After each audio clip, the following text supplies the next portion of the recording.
Yes.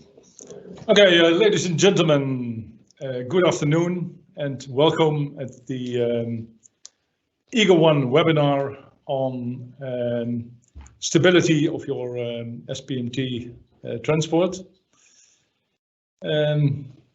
First of all, we will go through some basic issues, a short summary of issues that we usually present during the classroom masterclasses of Eager Academy. And the second part, André van der Steen will guide you through some new vision on the effect of elasticities and stiffness. So today we have two presenters. First of all, I will introduce André to you. André van der Steen, working at Eager.one for approximately 15 years now, and attending to this meeting as presenting the second part, in which we will tell more about elasticity in relation to the stability of SPMT transports. So the second part, you will meet me again. Okay, André, thank you. My name is Ton Raemakers, Senior Consultant with Eager.one on heavy lift and special transport. Background of around 17 years with Mammoet and 18 years with Euro-rigging and Eager.one. We will show you now the PowerPoint sheets only. Let me see where we can go. Yes. Well, let's start at the beginning. The hydraulic platform trailer is well, actually a revolution in the trailer business, going back to the 60s and 70s. Using as shown in the picture at the right, using a hydraulic knee arrangement. And the big advantage of using this hydraulics is basically that you will be able, with this platform trailer, to absorb the unevenness of the road and the underground. You have a good distribution of the load over your trailer construction. You have a high payload per axle compared to, let's say, conventional low bed trailers. And of course, using this hydraulic cylinder, you have a jacking facility. We come back on that later on. Well, the platform trailer was commonly used in all kind of heavy transport moves, and in the early 80s, Schuyler together with Mammoet developed the so-called self-propelled modular transporter. And this was quite a revolution and an earth-breaking development, where you could have your self-propelled trailer with a power pack on the back. You have a superb maneuverability. You could couple these units in endless configurations, and all controls were managed by just one single operator with only one control unit.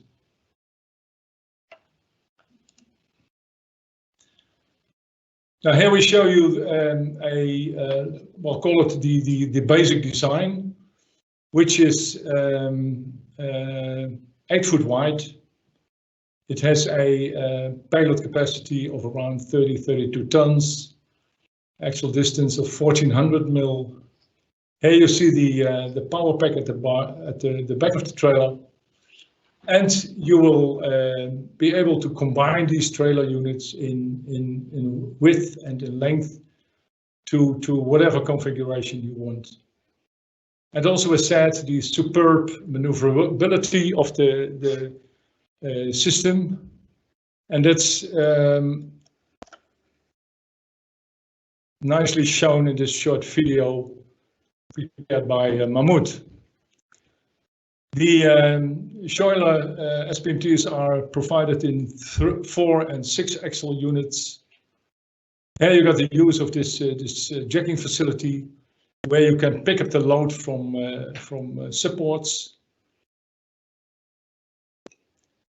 You can make whatever compensation of your trailer deck, for instance, to cope with road camber and to keep your deck level when required. Here you see the compensation in unevenness or wedges of rams, and you will always be able to keep your trailer deck level. And also the power pack itself at the back. You can you are flexible to adjust the angle of the power pack. Now, as said, we are able to combine in length, and what is excellent is that you will have a mechanical coupling by this big pin connection at the bottom and a bolted connection in the top of the trailer.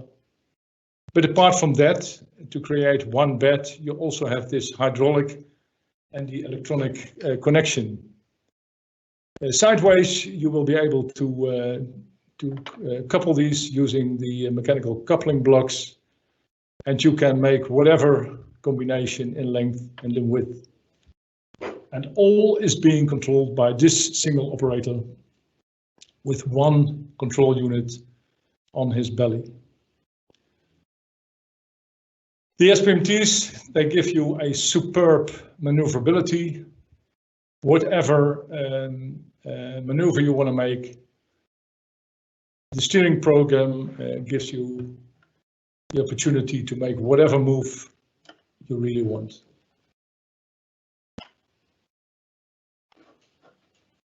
Now, the stability of the trailer transport and the SPMT transport is a subject that in preparing a transport should always be checked. Basically, we go briefly through this stability, and we will concentrate on the stability on tipping, the mechanical stability, and also the structural stability. Now, if you look at the top view of the platform trailer, you will be able to couple the hydraulic cylinders of each individual axle to each other. So you will get a combined hydraulic bed, as shown here, for instance, in this rectangular item C. The same we can do in D, and we will create one hydraulic bed in coupling all the individual jacks on A and B. Now, in doing that, we will create a 3-point hydraulic suspension, as we call it. And this triangle shown over here indicates the so-called tipping lines. Between this point and that point, we have a tipping line. Between that point and that point, we have a tipping line. And you can compare this arrangement with a chair on 3 poles. Now, what is important in stability is the so-called stability triangle shown over here, depending on the height of the center of gravity of the load and the width of the basis of this triangle. And these two figures, they result in this tilting angle beta. The height of the center of gravity is available. We can calculate the distance x between the tilting line and the center of gravity in this triangle shown over here. And with this width x, we will be able to calculate the tilting angle beta. Now, in the industry standard, it gives that the beta should be minimum 7 degrees. And André later on will specify some other aspects that are critical for this tilting angle. Now, if the distance x is not enough, so the tilting angle is critical or too small, You might create a 4-point suspension system as shown below, where the distance between center of gravity and the tilting line is substantially bigger than in this 3-point suspension system. And you can compare this 4-point suspension with a 4-pole chair. Now, what does basically this stability on tipping? It is shown over here. When we have, back. Sorry for this.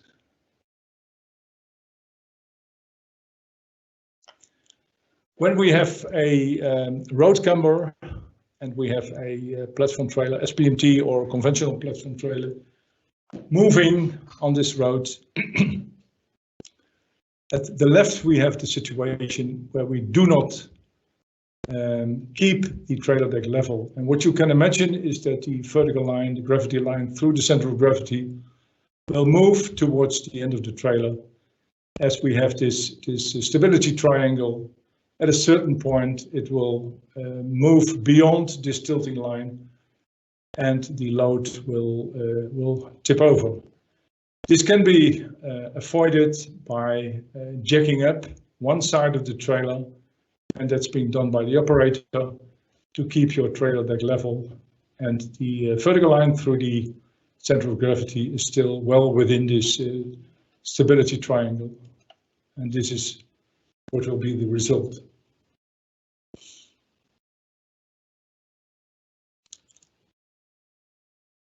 So without any leveling, you at the end of the day will lose your load. So this is what is important to check as part of your standard preparation of your transport.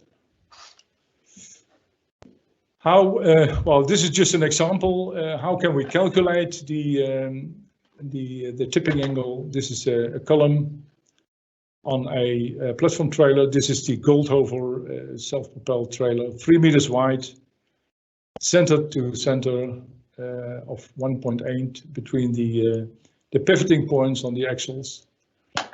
If you have the load with the center of gravity 5 meters above the pivoting line, we can simply calculate on a 4-point suspension the tipping angle, which is being done over here, 10.2 degrees. One of the standard measures is to reduce the center of gravity, the height of the center of gravity, by lashing the load to the trailer, and this allows you to use for your stability calculation the combined center of gravity. That's been shown over here. This combined center of gravity is 3.85 meters instead of this 5 meters, and you can imagine that the stability triangle is better than before, and we will get to a stability angle of 13.1 degrees, which is better than this 10.2 degree. So with relatively simple measures, you will be able to create a better stability. So this is basically the summary of what is important with regard to the mechanical stability. Now, also the structural stability is in some cases critical, or can be critical, easy to calculate, where and you can imagine that, for instance, as a result of camber, you might have a shift of your center of gravity towards one side of the trailer, and when the extra loading is already up to its maximum, with a relatively small shift of the center of gravity, you will get to the maximum allowable extra load at one side of the trailer. So this is critical as well, where you get your structural overloading of your trailer. Another aspect of this kind of shifting COGs is the fact that you will get your hydraulics up to its maximum. So you will no longer be able to jack up that side of the trailer in order to keep your deck level, because you simply have reached the maximum possible hydraulic pressure. And with the structural stability angle, you will have an indication of the maximum allowable displacement of the center of gravity to reach the maximum allowable axial load. So basically we have the mechanical and the structural stability, which might be critical and which should always be part of your standard preparation of your platform trailer transport and your SPMT transport. Now, what else is important in the preparation of your job is the check on the external forces. Where can we think of? It's acceleration, deceleration, it's the centrifugal forces. Wind forces are the three ones which are usually considered as pretty standard to be checked on the preparation of your transport. And André will get to the effect of elasticities and stiffness on the stability of your transport. Now the first two, acceleration, deceleration, curve, and centrifugal forces, can simply be calculated using these four formula. The formula on the distance, formula on the speed, the velocity, formula on the force, and of course the formula on the centrifugal or curve acceleration, AC. What is important is that for every transport, these forces should be calculated in three directions: longitudinal, transverse, and vertical.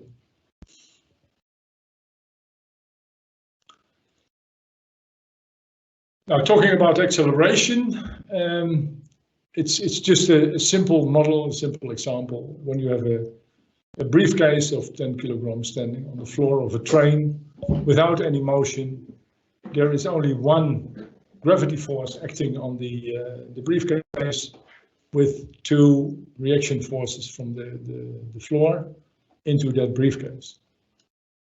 Now, what's going to happen when the train starts moving with an acceleration of 6 meters per square second in the direction as shown?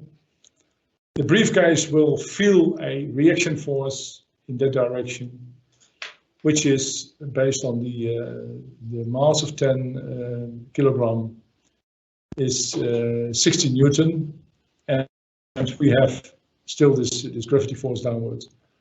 And what will happen, and the main question here is, will the briefcase tip over, yes or no?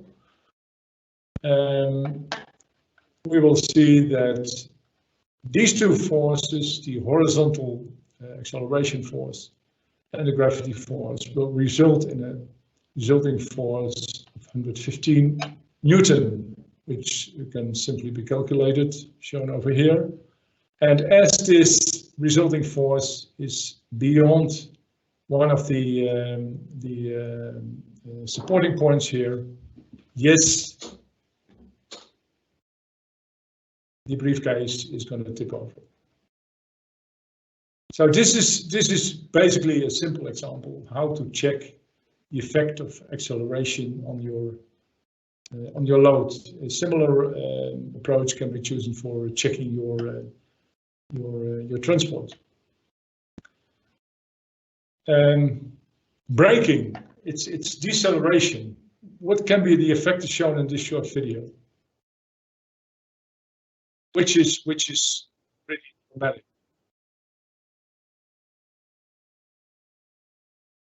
So it's important if you do transport, for instance, with a standard platform trailer, but also with SPMT, what the effect is of a sudden suddenly braking. And we have a short calculation where we have a gross vehicle weight of 100 ton with a speed of 25 kilometers per hour. And we want to have this transport come to a standstill within 30 meters. And using the formula shown before, we can simply calculate what kind of braking force do we need to get to a complete stop, standstill within this 30 meters. So we have the distance here, and we have the velocity here. We have the acceleration over there, and using these two formula equations, we'll be able to calculate the total time required to come to a standstill, 8.64 seconds. With this time, we can calculate the acceleration, and with the acceleration, we will be able to calculate the force. So what is shown in this example is that we need a total of 8 ton braking force to get it, the transport come to a standstill within 30 meters.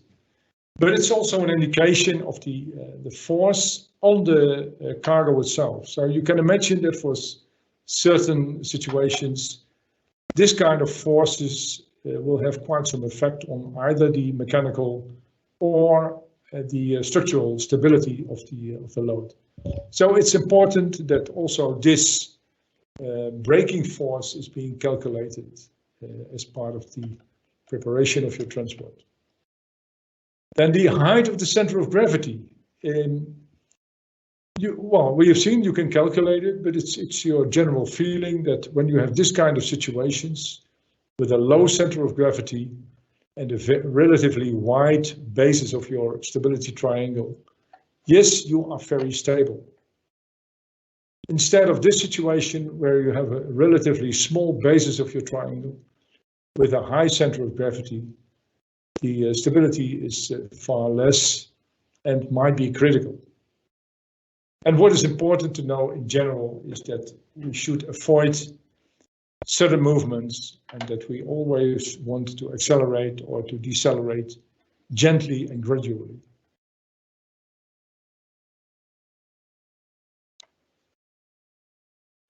Now then, moving around curves, we have this short video showing also a dramatic situation. A forklift with a relatively high center of gravity, moving around the corner, getting to a tilting as a result of the centrifugal force. To calculate the centrifugal force, we can use this formula as shown over here. And what is important to know is that the velocity with which you are moving into that curve is in square in this formula. So the result of a bigger velocity can be substantially higher on the total centrifugal force. Now, just as an example, we have this 100-ton gross vehicle weight moving around a curve of 50 meters with a speed of 5 kilometers an hour. And we can simply calculate the centrifugal force into using that formula with a load of 100 ton is 13 kilonewton or 1.31 ton. So also this centrifugal force is important to be checked in preparing your trailer transport.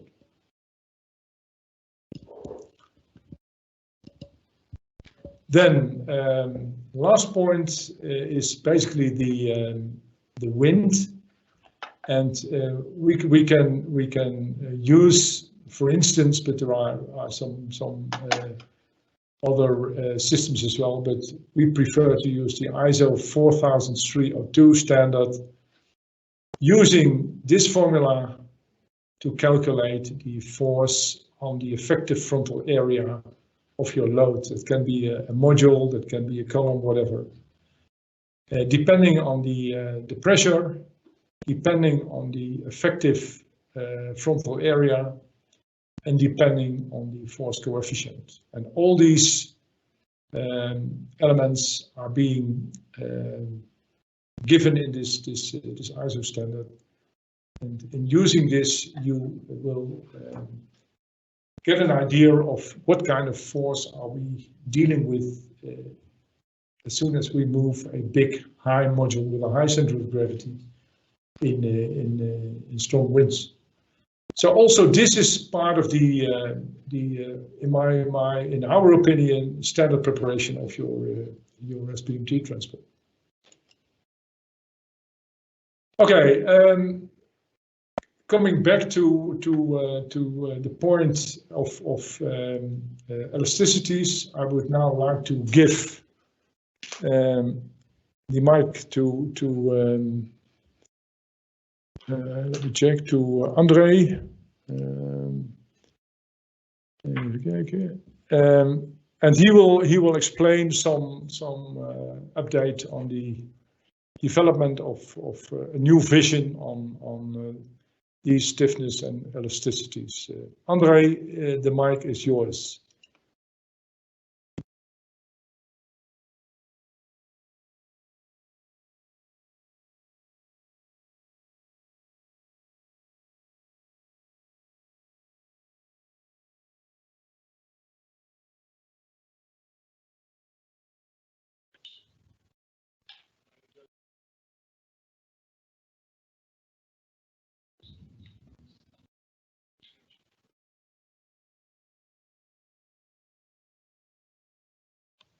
Yeah, back. Okay. Ton, thank you very much for this brief introduction in the landscape of SPMT trailers and stability. As promised at the beginning of this presentation, this webinar, we would come up with a second part in which we will bring more to you on the subject of elasticity. And the current sheet, which you see in front of you, shows a few examples of elasticity which influence stability of an SPMT trailer or trailers in general.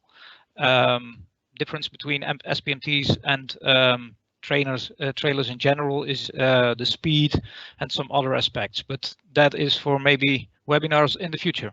Now the SPMT trailers, what you can see in this picture, a few examples of elasticities, tires, hydraulic settings, driving ramps, driving barges, the pneumatics of your tires, etc.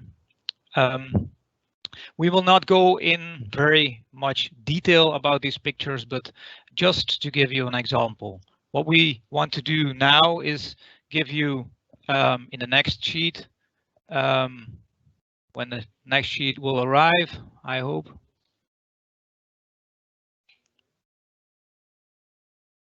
Sorry for the little delay. Okay, there it is. Ton is my assistant in changing the views. So, okay, thank you, Ton. This is actually quite a summary of the major issue here. So the elasticity when it comes to stability of your SPMT transport. First of all, despite of a lot of experience, accidents due to lack of stability still happen. Actually, that's a simple fact. In most of these cases, the common practice stability rules are respected, and that's quite remarkable. Among others, the 7 degrees minimum tipping angle from DNVGL or otherwise general rules. What we can say is that in most of these cases, it is respected. Thirdly, the main cause is that the stiffness of the system is too low, and secondly, unquantified. And the fact that it is too low is in many cases a major influence on the stability, and that's as a consequence on the accidents which happen. In the next sheet, we have tried to put it in just one overview, a photograph. Yes, there it is, hopefully, yeah. And we have tried to make one slide which is just words are necessary, unnecessary actually. When we look at this view, I think everything is clear about the elasticity, or so to say stiffness. Stiffness is actually the same as elasticity. When stiffness is high, elasticity is low, and the other way around. So stiffness is the same as elasticity.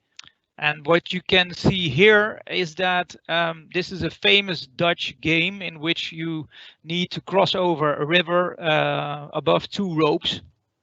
And the critical thing is your COG position of your mechanism, which you have designed, in which you have to compete with other competitors. And although your tipping angle can be okay, still there is one thing left, which is very important. That's your elasticity.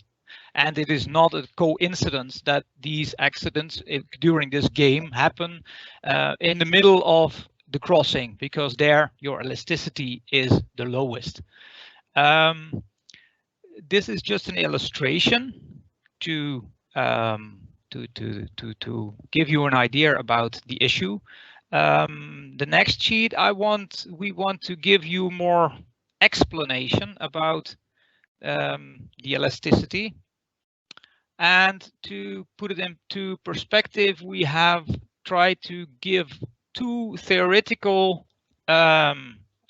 cases.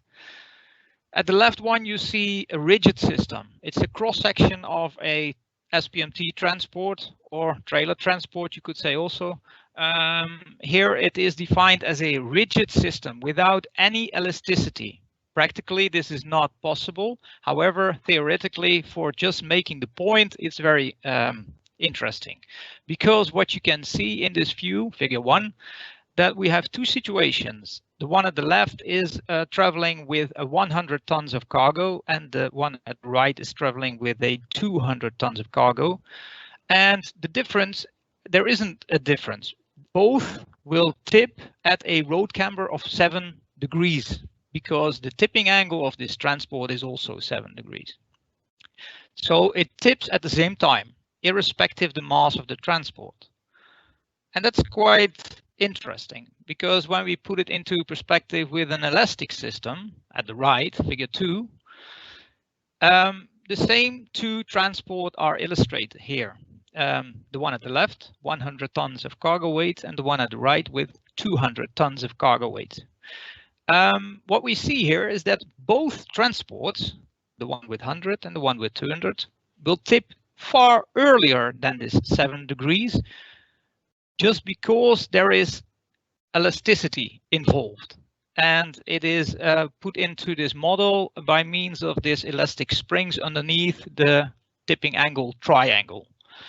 What we also know is you can quite easily conclude that from this picture is that the one with a higher mass, it's not only that these two transports will tip earlier than the rigid system, but it's also true that the one with the 200 tons of cargo will tip earlier than the one with the 100 tons of mass, just because of the elasticity. And that's a quite remarkable thing. The conclusion of the fact that the higher the mass, the lower the transport stiffness. We call it gravity-based stiffness in mechanical terms. Still rises the question at last from this sheet, how to calculate, because we now conclude that an elastic system has a quite some undefined position in time where it tips or not. How to quantify? That is very, very, very interesting question, because we want to learn you a little bit during the next sheets and maybe later in other presentations or whatever, but a short introduction on this subject we will give here. In the next sheet, we will tell you a little bit more about this quantification as the next sheet comes. Okay, there it is. We see two situations. What you see, just take your time because it's a lot of lines, but what you see, I will mark it with my pointer. Hey, does it work? Okay. Okay. I will do it without the pointer. What you see is the tipping triangle, so the cross section of your transport. That is the gray triangle. Ton is now pointing out, so okay, that's okay. And what we introduced in this picture is actually 3 consumers, so to say, of this angle. When these three consumers eat the complete tipping angle, then you are unstable. And when they are together, not exceeding the tipping angle, then you are stable. The first one, the green line, is actually what you want as an operating window for the operator. Could be 2 degrees, could be 2.5 degrees. It's just depending on some debate. On top of that, we have the blue one, which also eats a little bit of this available tipping angle.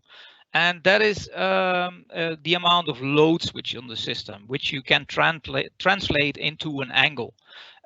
Cornering, braking, wind, accelerations, decelerations, etc. And last but not least, and that's exactly the subject of this second part of the presentation, is the elasticity by the red line. The angle between the red and the blue one is representing the amount of elasticity. And when the elasticity, together with the other two ingredients, go beyond the tipping line, then you have an unstable situation, which you can see in the right picture. It is an unstable situation, and at the left we have a stable situation. So at the right, elasticity too high. At the left, elasticity is within the allowable. Still, how to calculate? What operators nowadays can do, as we have seen in the market, the green, the blue one, and the gray lines are calculated. Tipping lines can be calculated. The amount of operating window for the operator can be defined. Loads can be calculated and defined. However, the amount of elasticity is quite a little bit a question mark for many. Next sheet is an overview, which I will just give only 1 minute in this presentation, just to give you an idea about a simulation tool which we have here at the Eager.one office since approximately 7 years, I think, in which we can completely simulate a transport in which we can see every variable which is applicable, and in which we can also see the elastic behavior, we can see the hydraulic pressures, we can see the stiffness of the complete system when it's driving on ramps or when it's standing on a barge. The stiffness will go down a bit. However, and that we have put in the second, the next sheet. Okay, in the next sheet, this classic approach, so to say, is accurate, very accurate. However, it is not widely spread. It is not accessible for clients or trailer operators. It needs a minimum level of mathematics. It's based on a MATCAD software, not widely spread, and it's not really user-friendly for spreading or sharing. We came up to the point that we said to each other, there must come some different method, which is more easy. However, it took a very long time to find it. And however, this sheet ends with the statement, a new approach is necessary. This new approach we will find in the next sheet. What have we done? We have done the following. We have tried to find some analogies by looking at other systems which are not transporters. For example, a barge. For example, the physical pendulum, which came across during many of your secondary schools during your lessons, and which can also tell a little bit about how to attack the elasticity problem issue. But how? In the next sheet, we have positioned these three aspects. Yeah. Okay, there it is. Actually, this is quite the epicenter of the second part of this presentation, in which we put together a few things. We called it Recognizing the Pendulum.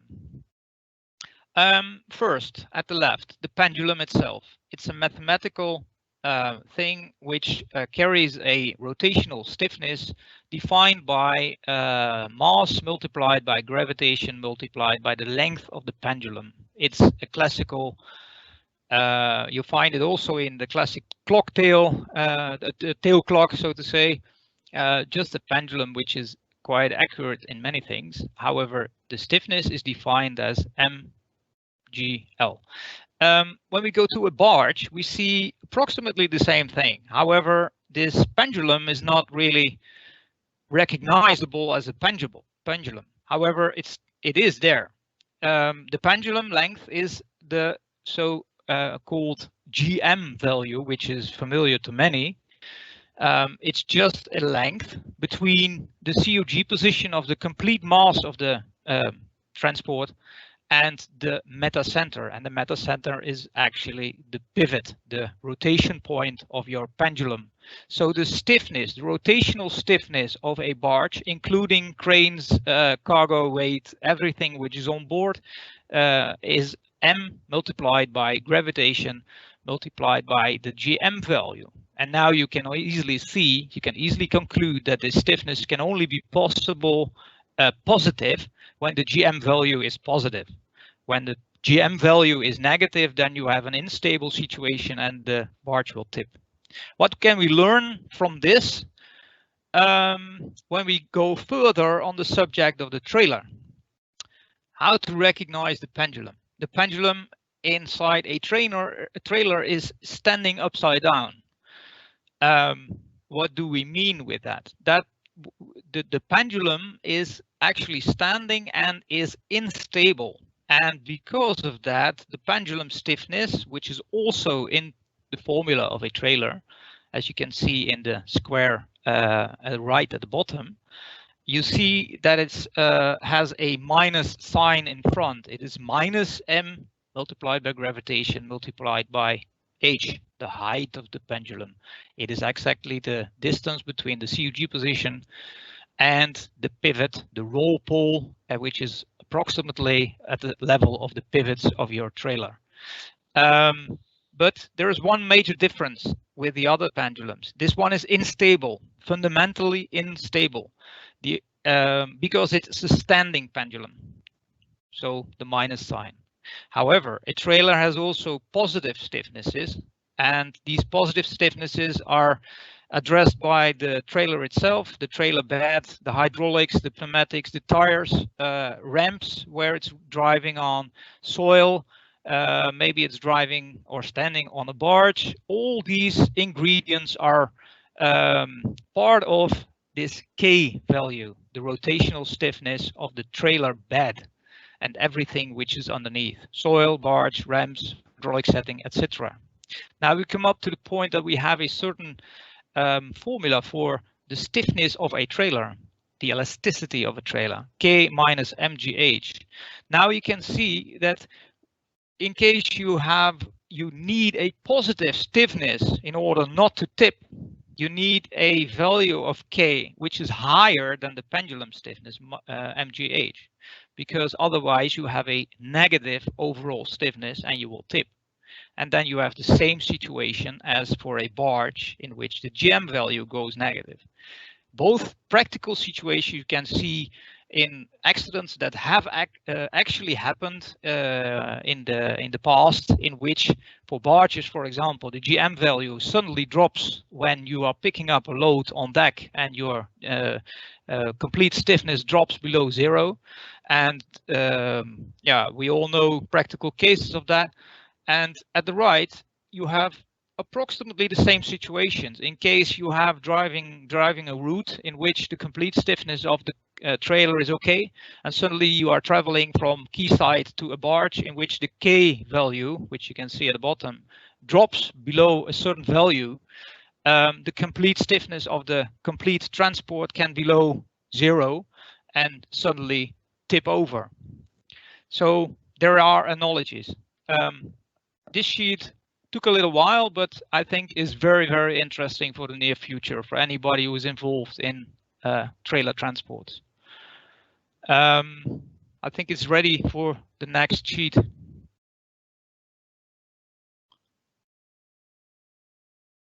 What we are trying to do as Euro rigging is to try to find a variable. Oh, did I say? I'm sorry. I'm sorry for that. Eager.one. I'm sorry for that. Apologies. But wake up. It stands at the top side of this sheet. Eager.one wants to introduce a GM lookalike for trailers. It's called the AST ratio. It's the available available stiffness of the transport. How stiff is it, and how is its strength to survive stability issues? We have done that by dividing the stiffness, which we mentioned in one sheet earlier, K minus mgh, to divide it by, again, this pendulum stiffness, mgh. Now you get a simple dimensionless number, which is which stands for the overall stiffness of your transport, and which you can argue with others, and you can speak with others, and you can just call a number like barges with its GM value. To give you some examples, when an AST factor is below 0, your stiffness is below 0, and your complete transport is fundamentally unstable. It will definitely tip. AST value of 0, your overall stiffness is 0, and we call that in mechanical terms an indifference system. It's unstable as well. Then we go for the positive variance of this AST values, because it needs to be positive as a minimum, like GM values. It needs to be positive as a minimum. For example, AST is 1, stiffness of the complete transport is 1 times this pendulum stiffness, 1 time mgh. For example, AST is 2.5. You can also take 1.5 or another number just to give you a feeling about what AST ratio means. An AST of 2.5 means the overall stiffness is 2.5 times the pendulum stiffness mgh. Okay, resume. The AST factor needs to be positive as a minimum. But now we come to the final, in which we want to explain that it's not ending here, because it's the same discussion as with barges. When you have the least requirement is that you have a positive value of GM. However, the discussion goes, how positive should it be? Is 2 meters, 4 meters, 5 meters GM value for barges, is that enough?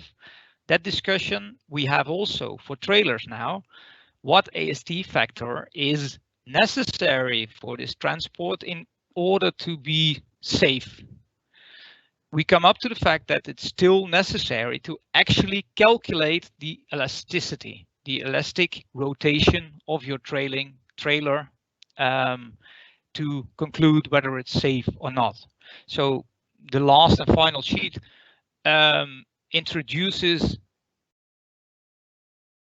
again the same triangle which we have shown before. It's the tipping angle of your transport, and you have again these 3 consumers of that angle, which together should not exceed the tipping angle. You have your camber, your uncompensated camber, which is a window for your operator, and the blue one represents the ultimate conditions which can happen during a transport: wind, cambering, cornering, braking, etc. And what is left, the allowable elastic deformation. So actually, I think many of us can calculate this allowable elastic deformation. But now we come to the point that we should determine whether the actual elastic deformation is below that one. The actual elastic deformation we can calculate by the ratio of having a roll moment along the longitudinal axle of your transport, dividing by certain stiffness, which, as we know from mechanical law, that will result in an elastic rotation.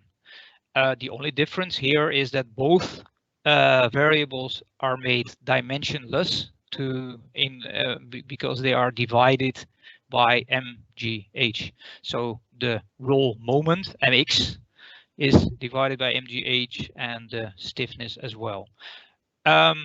This is not the end, because this will need some additional effort to educate, to show how to do this. But at least this is very, very much a beginning to an easy to understand and easy to to use way of determining whether your transport is stiff enough. This was the last sheet related to the elasticity issue. I give it back now to Ton, my neighbor.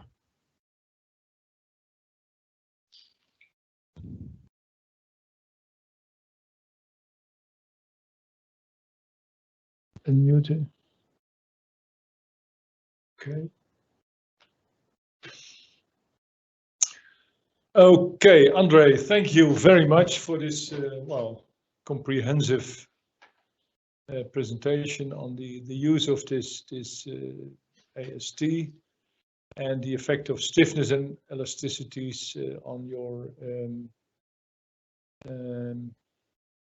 stability of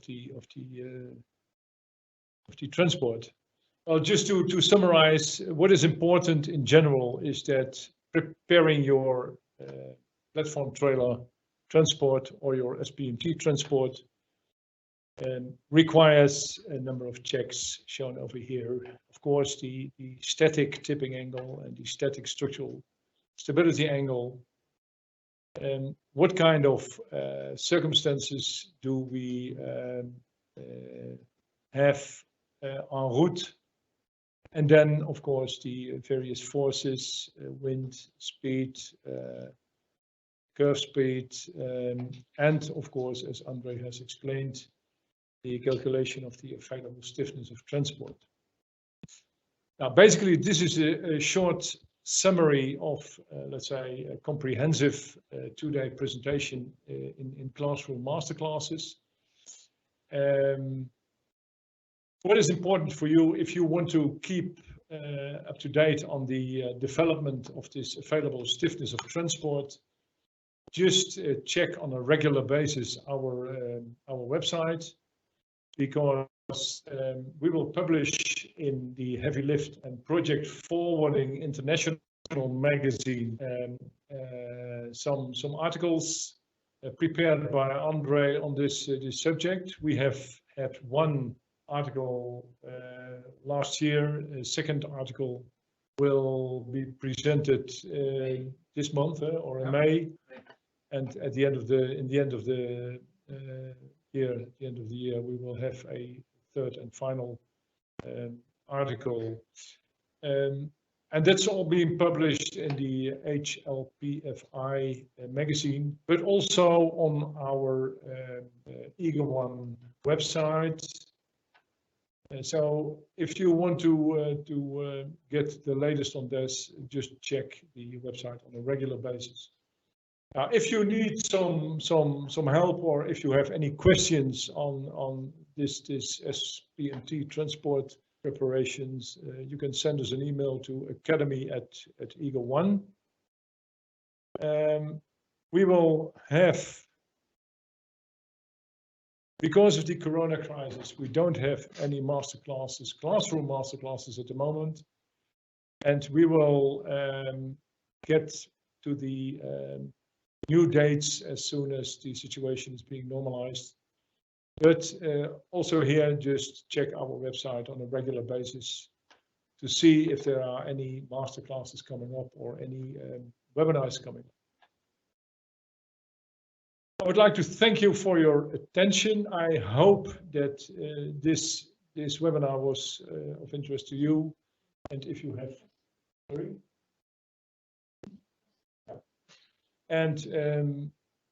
well, we hope that this it's our first webinar, that this webinar will be followed up with many webinars on all kind of subjects related to heavy lifting and special transport. We will keep the webinar open for a couple of minutes, because there are still some questions in the Q&A section, and we will try to answer these questions as good as possible during this live event. And if that's not possible, we will get back per email. Next week you will receive a evaluation email from our side. In this email you will also get a copy of our company brochure to show you what other services and products Eager.one can provide. And you will also get a copy of this HLPFI article of André on the stiffness and elasticity effect on stability. So far, thank you very much for your attention, and well, I would say have a nice day. Bye-bye.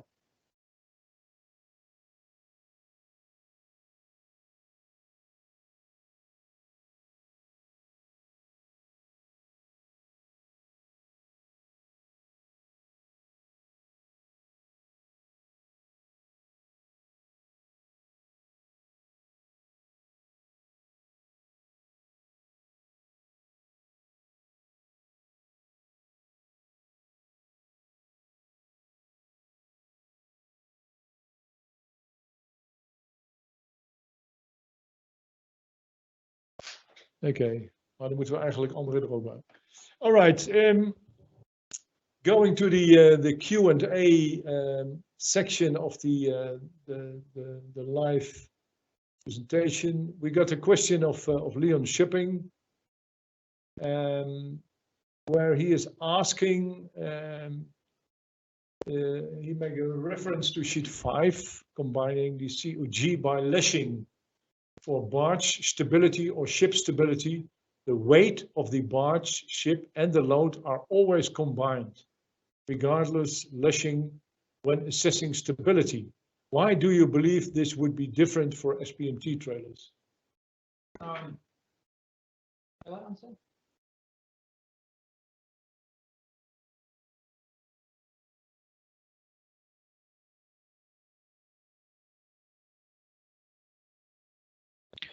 The question about the lashing. Actually, it's a quite ongoing subject.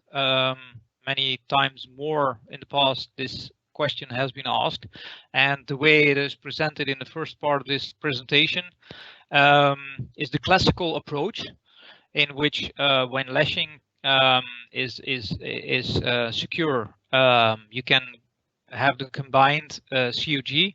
However, it's a good question, and it's also a question which is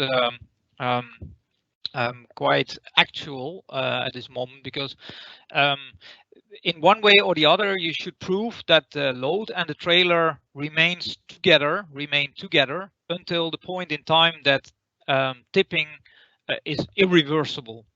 And that can be done in many ways, not only lashing, but also friction.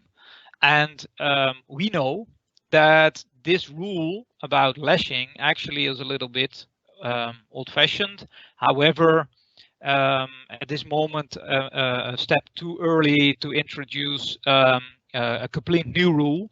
However, we know that the point in time that tipping is irreversible is approximately after 6, 7, 8 degrees around your tipping angle, and at that point of time the load is still not slipping, either tipping relative to the trailer bed itself. So also without lashing, you could say they keep up together. So actually it's quite a conservative rule. to split them in case you have no lashing. However, still you need to look at the fact whether the friction is okay, friction is high enough to skip this rule. You should actually check two things: tipping of the load relative to the trailer bed, and secondly, all we have done in this presentation. So when you do that, then the lashing is become irrelevant.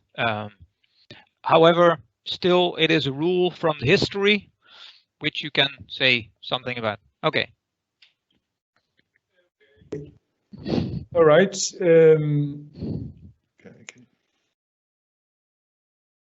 Yeah, then we got a second question, anonymous. Why not using the energies? When tipping, the COG will go up, but with a soft trailer, you can find a reduction that the COG goes up, which can be directly translated to the triangle.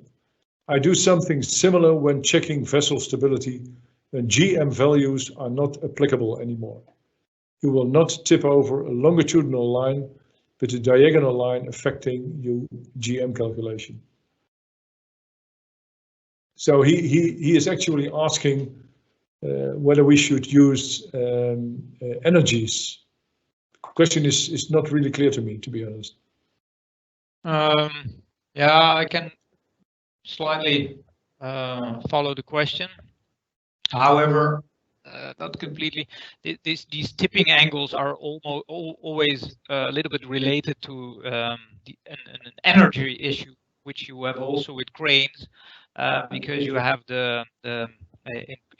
with cranes you have also two stability rules: the normal stability rules about turnover moments, and the other one of tipping angles, and that one is related to energy, because but it's maybe a subject which we should park because it's but I know what the question is all about and I understand it,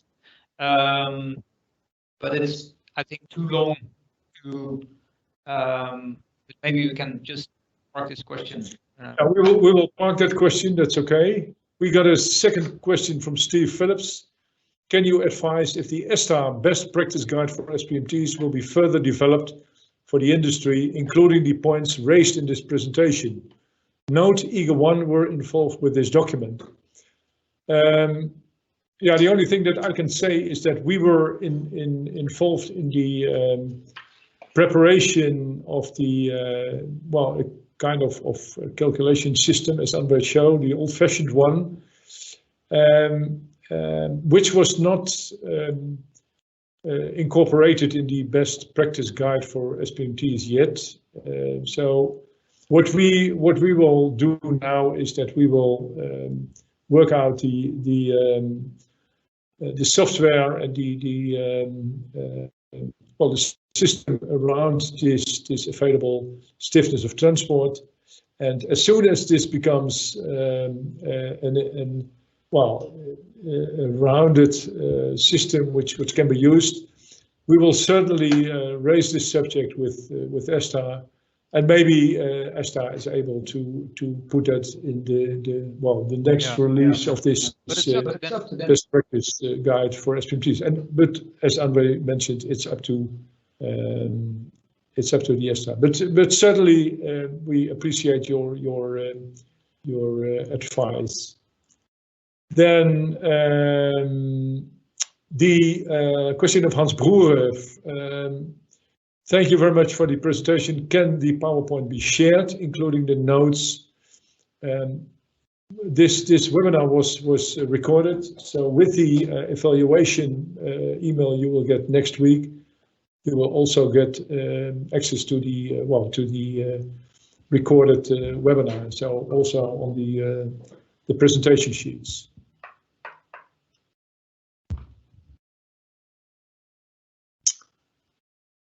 Okay, and for the rest, okay, I think we have got all questions. When there is still questions coming in, just send an email to academy@Eager.one, and we will make sure that these questions will be answered. Again, thank you for your attention, and we wish you a nice day. Thank you.